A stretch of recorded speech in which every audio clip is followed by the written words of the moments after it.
Salutations peuple de YouTube, je vous retrouve une fois de plus chez Mimi, donc chez le chat de ma belle-mère. Ici elle est en vacances pour, je crois que c'est une semaine et demie, en France. On est plusieurs à s'occuper de Mimi, comme toujours. Il y a la dame qui fait le ménage qui vient s'en occuper le matin, et le soir c'est moi ou mon mari selon nos possibilités. Aujourd'hui c'est moi. Donc on est mercredi le 30 juillet et là il est 21h32. Je ne sais pas du tout quand je posterai cette vidéo, j'ai plein de vidéos en retard. Et ici cette vidéo de toute façon je la posterai au plus tôt au retour de ma belle-mère. Donc c'est je crois que du coup la deuxième semaine du mois d'août, un truc du style. Bref. C'est pas tellement la question. Aujourd'hui, j'ai pris avec moi un tarot pour le regarder ensemble. Enfin, je l'ai déjà regardé. J'ai déjà pas mal brassé les cartes, mais je n'ai jamais tiré avec lui. Donc c'est le Enchanted Forest Felines Tarot, qui ressemble à ceci. Donc il est tout récent, hein. Je pense qu'il vient de sortir. Moi je l'ai commandé sur Amazon. Donc c'est de Jen Sankey et Iva Dukic. Enfin, il est pas si récent que ça en fait, parce qu'il est de 2024. Je pensais qu'il venait de sortir. C'est aux éditions Llewellyn. C'est une petite boîte, hein. Souvent les Llewellyn ils font des toutes grandes boîtes, mais ici c'est une petite boîte toute mignonne, toute modeste. On a, je pense que c'est censé, c'est une référence au chapeau des amanites du mouche. Ah, mon thé est prêt. Je vais le chercher. Je me suis fait une infusion au tilleul. Non pas que ça me faisait particulièrement envie, mais c'est la seule chose qu'il y avait ici et qui n'est pas plein de théine ou de caféine. Sachant qu'il est 21h30, donc c'est un peu compliqué. Je fais le cadrage un peu comme je pouvais. Donc c'est une petite boîte avec des aimants. Et alors ce qui est rigolo, c'est que en fait ici vous avez c'est découpé dans la boîte pour la petite patte de chat. Quand on ouvre, on a ici donc Expand Your Intuition. Donc développe ton intuition féline, on va traduire ça comme ça. Donc dans ce tarot, on a un petit livre au même format que les cartes. Et dans la boîte, vous avez un ruban blanc pour retirer les cartes plus facilement. J'ai commencé à lire le petit livre, mais j'ai pas encore tout lu. J'ai vraiment lu que le tout début. Mais on va le parcourir ensemble. Un des trucs qui m'a fait craquer pour ce tarot, c'est le fait que... Bon, déjà, c'est sur les chats, donc ça, de manière générale, ça m'intéresse. Mais en fait, le chat sur la couverture ressemble à Cara. Et en plus, il y a, avec les champignons, moi étant mycologue, d'office, ça me donne envie. Donc voilà, il ne faut pas beaucoup d'excuses pour craquer sur un tarot. Et alors, sur le livret, on a aussi un petit chat qui ressemble à Potiron. Mes petites boules. Alors, quand on ouvre le livret, d'abord, on a l'illustration ici, c'est le dos des cartes. Ensuite, on a un petit mot sur l'auteur et l'illustratrice. Une table des matières. C'est un petit livret tout en couleur avec... c'est du papier... c'est pas complètement du papier glacé. C'est légèrement luisant. Il reflète pas la lumière comme le papier glacé, vraiment ce qu'on entend le papier glacé. Je sais pas comment ça s'appelle du coup, du papier refroidi. J'en sais rien. Voilà, donc ça se présente comme ceci. Ça, je crois que c'est le 4 de bâton. Donc on a un premier paragraphe qui s'appelle Wild and Free, donc sauvage et libre, qui nous parle de l'intention du tarot. Ensuite, The Magic of the Enchanted Forest, donc la magie de la forêt enchantée, où on nous explique, on se concentre plus sur le tarot en lui-même, les choix qui ont été faits. Ensuite, Suits, donc les suites, puisque les suites ont été renommées. un petit texte qui s'appelle Preparing Your Deck, donc prépare ton jeu. Et ensuite, on commence avec les cartes. Donc, les majeurs en premier lieu. On commence évidemment avec le fou qui est nommé en numéro 0.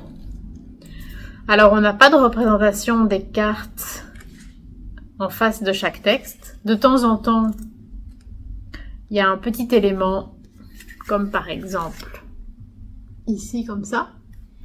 Mais voilà, les cartes ne sont pas reprises dans le livre. Ensuite, on passe aux mineurs. Donc, on a la suite des branches, la suite des saucers. Donc, j'ai pas envie de dire gamelles, c'est plutôt les coupelles. Je pense que c'est la meilleure manière de traduire ça. Ensuite, on a la suite des dandelions, donc des pissenlits. C'est une des autres choses qui m'a touchée dans ce jeu. Et la suite des mushrooms, donc les champignons. Alors ensuite, vous avez tout à la fin du livret des tirages. On nous propose en premier lieu, donc par exemple, un tirage à une carte pour une question de oui ou une question de type oui ou non, donc des questions fermées. Le tirage à 3 cartes où on nous propose plusieurs possibilités, donc passé, présent, futur, l'esprit, le corps et en anglais il y a mind et spirit, mais en français ça fait un peu 2 fois esprit. Le mental plutôt et le spirituel. Je pense qu'on peut voir ça comme ça. La situation, l'obstacle, la leçon. Aujourd'hui, demain et le jour d'après. Ensuite, on a Visiting the Shadows in the Enchanted Forest Tarot Spread. Donc, partir à la rencontre de ces ombres en 5 cartes. Self-care with the magical keys. Donc, prendre soin de soi avec les chatons magiques. Ça fait qu'on dit en français. En 4 cartes. Cat's Mew Tarot Spread, donc le tirage du miaulement du chat, en 4 cartes. Et ensuite, Kitty Cuddles, donc les papouilles des chatons, en 6 cartes. Ensuite, un petit mot d'au revoir, enfin, pour dire que c'est beau ce qu'ils disent dans le petit mot d'au revoir. Je vous laisserai découvrir si vous craquez pour le jeu. Et ensuite, donc, les références des auteurs si on veut les contacter. Voilà, c'est pour le livret. On va regarder les cartes. Elles sont pas dans l'ordre parce que je les ai déjà beaucoup brassées, même si j'ai pas encore vraiment tiré avec le jeu.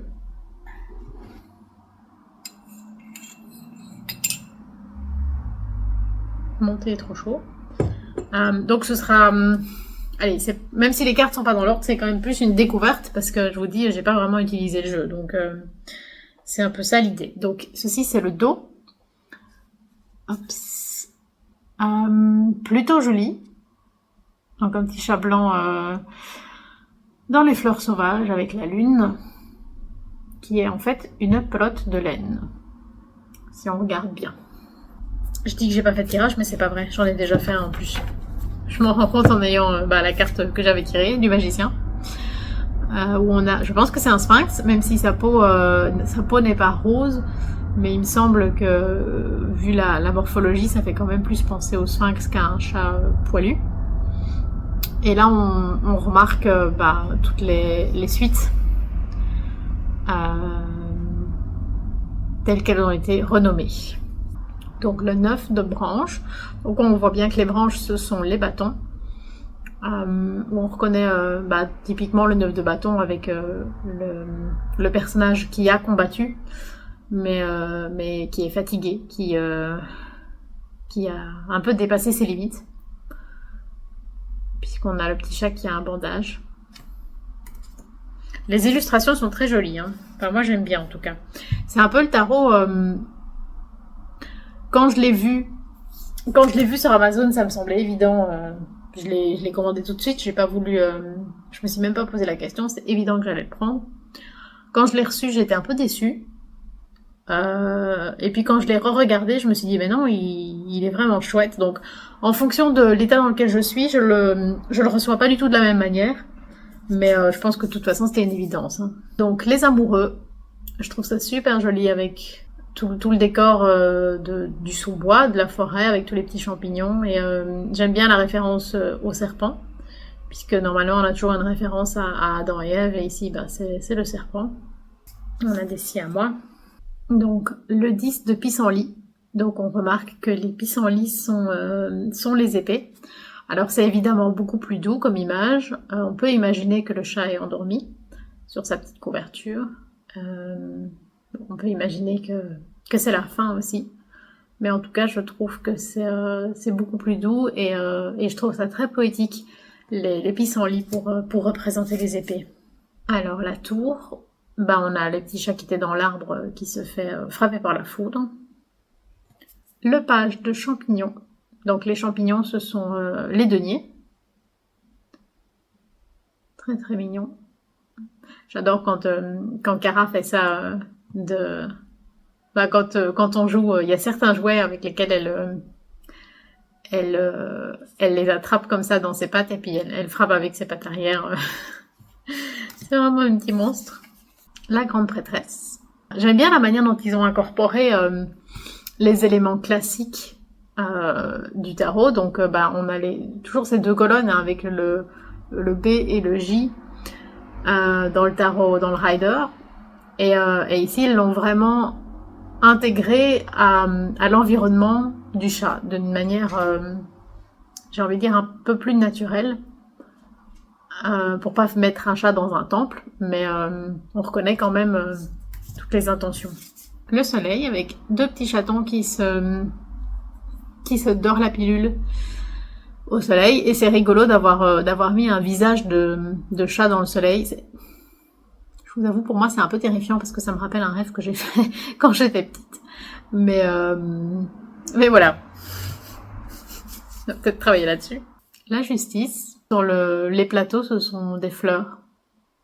C'est très poétique. Je vais relativement vite, hein, parce que mes vidéos durent toujours 4 heures, donc c'est pas nécessairement le but de faire durer pour le plaisir de faire durer. La force.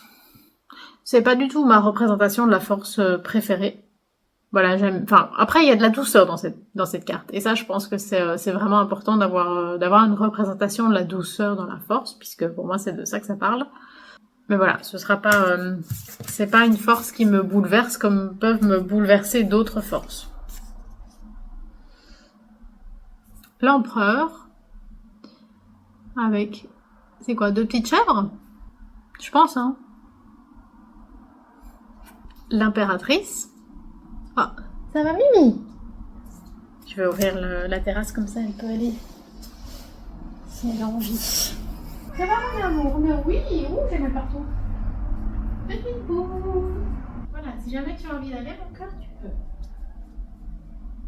C'est un vieux chat, hein. C'est un très très vieux chat. Je vais me mettre dans l'autre sens pour essayer de me faire un peu moins mal aux jambes que d'habitude. Donc l'impératrice avec la maman chat et ses 3 petits chatons. Le jugement.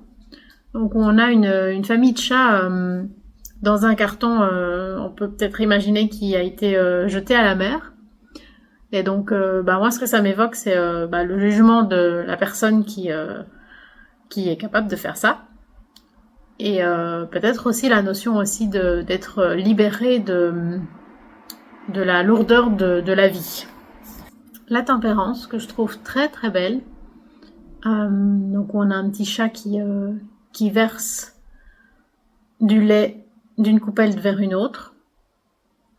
Après, c'est pas la tempérance la plus parlante, mais je trouve le dessin, la composition et les couleurs vraiment très belles et ça m'évoque énormément de douceur. C'est vraiment le type de dessin que j'aimais beaucoup quand j'étais enfant. Qui ressemble au papier peint que j'avais dans ma chambre. C'est très mignon. Le chariot, où les chevaux sont des écureuils, et le chat glisse sur des feuilles. Après, je suis pas sûre qu'ils vont aller très loin comme ça, mais Disons que j'aime bien le fait de ne pas avoir rendu le chat humain en le mettant dans un chariot qui conduit, en l'habillant, etc. Mais bon, du coup, c'est pas très réaliste, on va dire. Par contre, j'aime bien toutes les petites maisons, le village au loin. Je suis pas convaincue par toutes les cartes.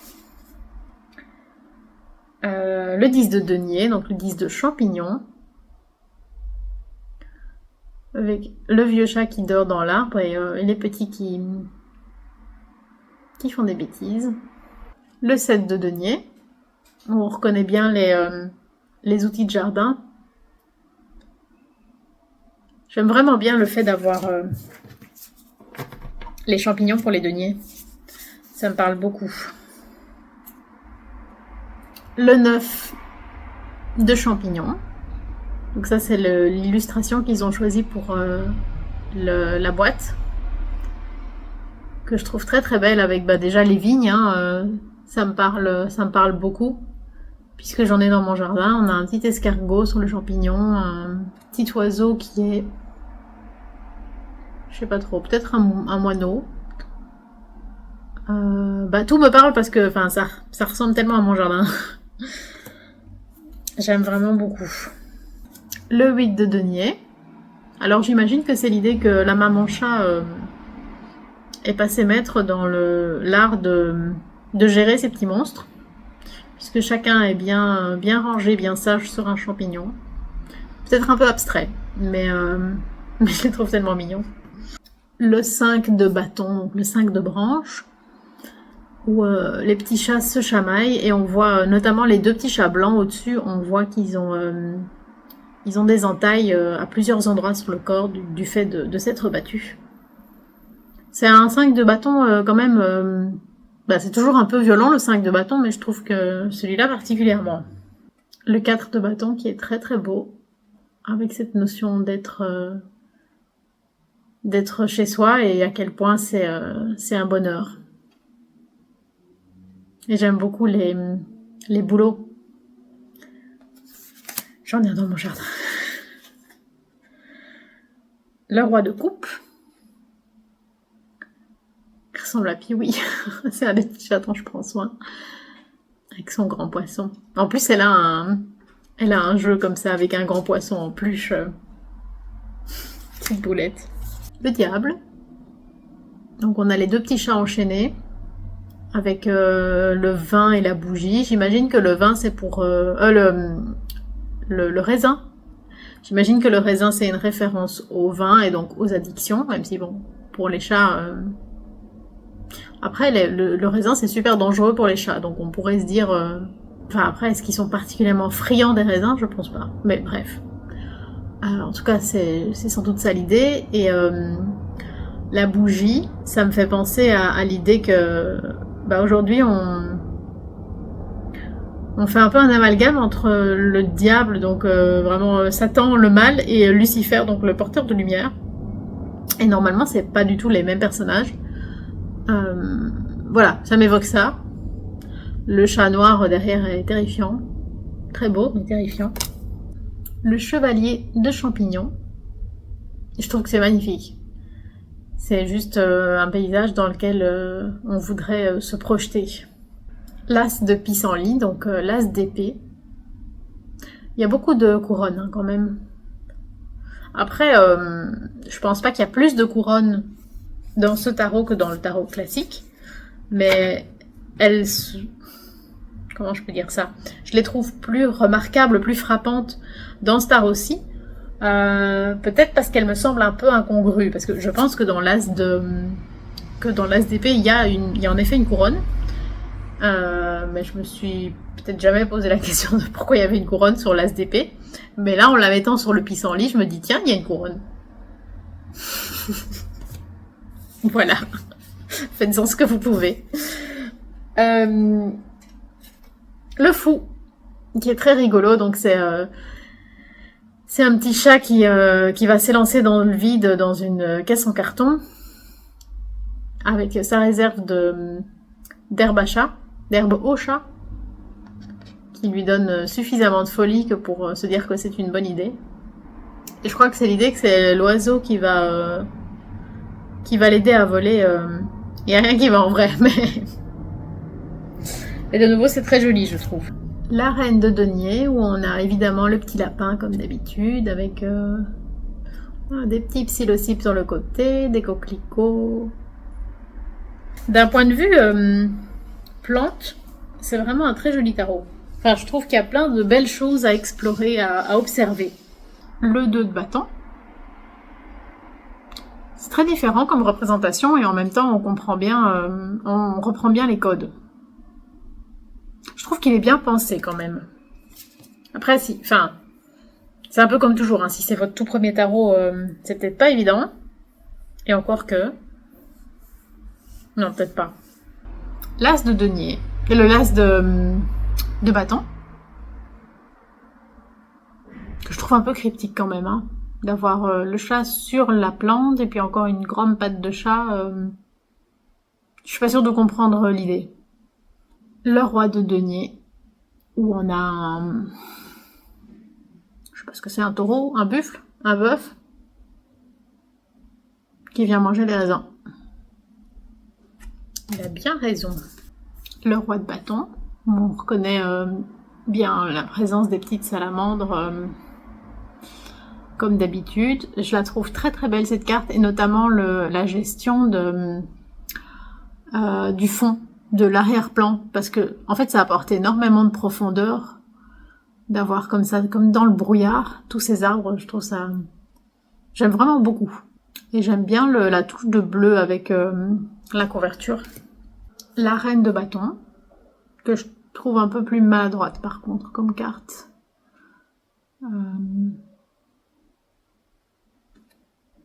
Le page de coupe. De nouveau, c'est super joli, le petit îlot comme ça avec toutes les plantes. Le chevalier d'épée, donc le chevalier de pissenlit, qui va à toute allure sur une souris électrique. C'est joli, on voit qu'il a un pendentif en pissenlit. La lune. Donc on voit qu'il y a de nouveau un visage de chat dans l'astre, comme on avait pour le soleil. Et donc en général c'est un chien et un loup, et ici on a un chat et un chien qui étaient déguisés en chat. Donc il y a de quoi réfléchir quand même. L'as de coupe. Oui, on a de nouveau cette notion d'un petit chat et puis d'une grande patte. Je trouve ça un peu étrange. Après les as c'est jamais mon truc. Mais j'aime beaucoup la gestion des décors. Ça je trouve ça vraiment très très joli. Le 10 de bâton avec le petit chat qui rentre chez lui avec son lourd fardeau. C'est très beau aussi, je trouve. Le 3 de bâton. On observe au loin la mort, qui est elle-même représentée par un chat.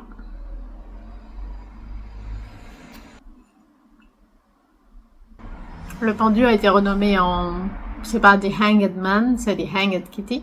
Donc le chaton pendu. C'est affreux dit comme ça. Et donc on voit que donc il est pendu avec une ficelle par une patte. On va dire que c'est lui qui s'est pendu, hein, comme pour le pendu classique. Le 9 d'épée, donc le 9 de pissenlit, avec le petit chat qui se cache les yeux. Ça me fait presque plus penser à un 8 qu'à un 9. Le fait de... c'est vrai, non, dans le 9, le personnage se cache le visage dans les mains. Mais ici, la manière dont le petit chat met ses pattes sur ses yeux, ça me fait plus penser à l'idée qu'il ne veut pas voir la vérité, comme dans le 8, plus que vraiment une angoisse. Peut-être parce que c'est un bel environnement, donc ça m'évoque pas l'angoisse. Voilà, c'est le feeling que j'ai en regardant la carte juste comme ça. Ici, on a le 8, et bon, oui, là, il ressemble au 8 habituel, avec le bandeau sur les yeux et le personnage attaché. Il est quand même assez facile pour reconnaître les cartes. Oh, comme c'est mignon. Le 6 de coupe. Les petits chats qui jouent avec des fleurs dans les coupelles. Je trouve que ça a vraiment un air de campagne Et ce que ça m'évoque, c'est la campagne en Serbie. Non pas que je sois déjà allée en Serbie, malheureusement, mais une de mes meilleures amies est serbe, enfin d'origine serbe, parce qu'elle est belge maintenant. Et, bah, c'est les premières années de sa vie, elle les a vécues en Serbie, dans un village. Donc, je sais pas, ça me fait penser au village qu'elle m'a toujours décrit. Alors, l'As de denier. Là, je trouve ça plus chouette. Là, il y a vraiment une rencontre entre la grande patte divine et le petit chat. Comme s'il y avait une passation de pouvoir, une passation de mission. Et j'aime beaucoup les blés. J'aime vraiment bien la gestion de la nature, du décor. La reine de coupe. C'est en général une carte qui me touche moins. Et bah ici, c'est un peu pareil. Le 7 d'épée. Ah, je trouve pas mes mots. Le petit chat récolte les pissenlits, les met dans son carquois. Le 8 de coupe. C'est intéressant parce que, en tout cas dans cette carte-ci, on voit que, oui, il abandonne les coupes, mais elles sont vides en fait. Et je ne sais pas s'il y a toujours cette idée spécialement que les coupes qu'on abandonne sont potentiellement vides. Le 6 d'épée. La famille qui s'enfuit sur le bateau. J'aime beaucoup cette carte de manière générale. Enfin, le 6 d'épée de manière générale, je veux dire. Le monde. Avec le chat dans sa boîte et puis les chatons qui gravitent autour. L'ermite. Je la trouve super belle cette carte et je pense que l'idée de mise en scène c'est qu'on regarde par le haut et que c'est un petit chat qui s'est mis à l'abri dans un trou. Je trouve ça vraiment très joli. Le 5 d'épée. Je les trouve super expressifs, tous les trois. J'aime bien. C'est pas la carte la plus gaie, mais... Le 6 de bâton. Où on célèbre le vainqueur. Le 4 d'épée. Il y a vraiment cette notion de repos, oui, évidemment, mais... il n'a pas seulement l'air de se reposer, hein. Il a l'air épuisé, voire malade. Donc vraiment la notion de convalescence pour moi. C'est plus profond que juste un petit repos. C'est peut-être parce que je suis concernée.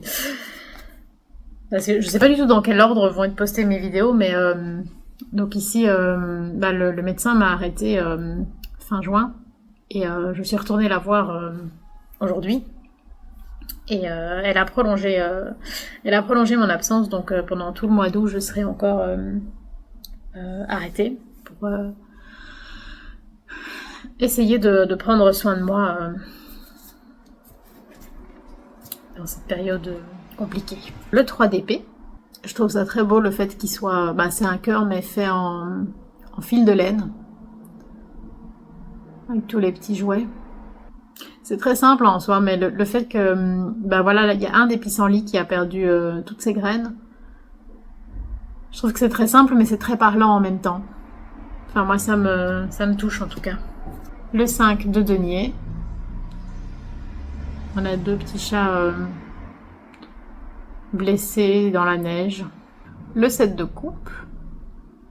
Je suis pas sûre de comprendre exactement ce que représentent les différentes choses qu'on voit. Sans doute tout ce qui crée l'environnement du petit chat. Et le petit chat fantôme, c'est trop chou. Trop choupi. Le 6 de denier. Avec bah, le champignon qui est représenté, c'est des moris. Donc on a le petit chat qui porte des guenilles, qui demande de l'aide au gros chat. Qui est bien nourri. Le 4 de coupe. Il est un peu différent des autres 4 de coupe, je trouve. On a peut-être moins cette notion d'ennui et de pas envie, dans le sens où bah, la coupe qui est pleine est entre guillemets inaccessible. Celles qui sont devant lui sont vides. Donc il brouille un peu les pistes, je trouve. Le roi d'épée. De nouveau, très beau, très bel arrière-fond, je trouve. Arrière-fond, non, arrière-plan. Un fond ou un arrière-plan, mais pas un arrière-fond. La reine d'épée. Je crois que c'est des bruyères qu'on a voulu représenter là. Ça va bien à la reine d'épée. Est-ce que toutes les reines d'épée ont de la bruyère en fond? J'aurais déjà remarqué. Faut que je check. Bah, j'aime bien en tout cas. Bah, je sais pas si c'est de la bruyère en fait.